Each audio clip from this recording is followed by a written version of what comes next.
Hi hello welcome to Seethakka channel. ఎలా ఉన్నారండి? అందరూ బాగున్నారా? నేనైతే చాలా బాగున్నానండి.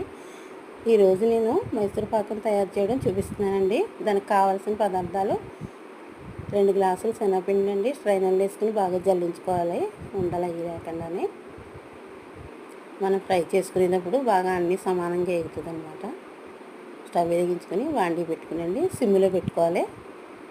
చూసారా, ఉండలు అది లేకుండా ఉంది. ఇప్పుడు మనం వేపేసుకోవచ్చండి దీన్ని. లైట్ సిమ్లో పెట్టుకునండి ఫ్రై చేసుకోవాలి, మాడకూడదన్నమాట. ఒక 10 నిమిషాలు ఫ్రై అయిపోతే సరిపోతుంది. ఇది ఫ్రై అయిపోయిందండి. వేరే దాంట్లో తీసేసుకుందాం పక్కకి.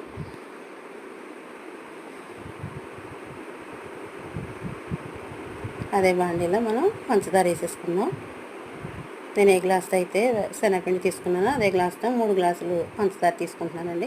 కావాలంటే మనం 4 కూడా వేసుకోవచ్చు. నేనైతే స్వీట్ కొంచెం తక్కువ వేస్తున్నాను, 3 గ్లాసులు వేసుకున్నానండి. అదే గ్లాస్తో వాటర్ కూడానండి. స్టవ్ మీద పెట్టేసుకోవచ్చండి.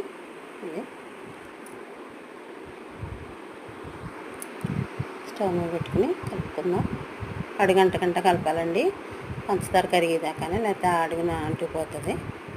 ఈ లోపల మనం వేరే బాండీ తీసుకుని నెయ్యి పోసుకుందామండి. ఏ గ్లాస్ అయితే అన్ని కొలత తీసుకున్నామో అదే కొలతతో 2 గ్లాసులు వేసుకున్నానండి నెయ్యి. అంటే వీడియోలో ఎంత ఎక్కువ అవడం వల్ల నేను 2వ గ్లాస్ తీయడం అవ్వలేదు. వేరే స్టవ్ మీద పెట్టుకుందామండి దీన్ని కూడా. పాకం రెడీ అయ్యేసరికి మనకి ఇది కూడా కాగిపోవాలన్నమాట, నెయ్యి.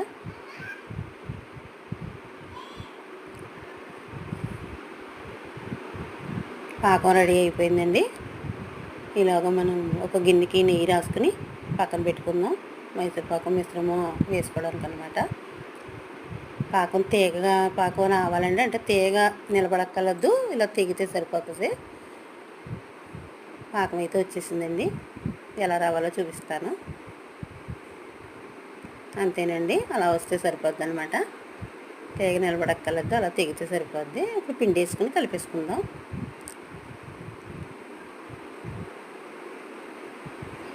బాగా ఉండలు లేకుండా కలపాలన్నమాట.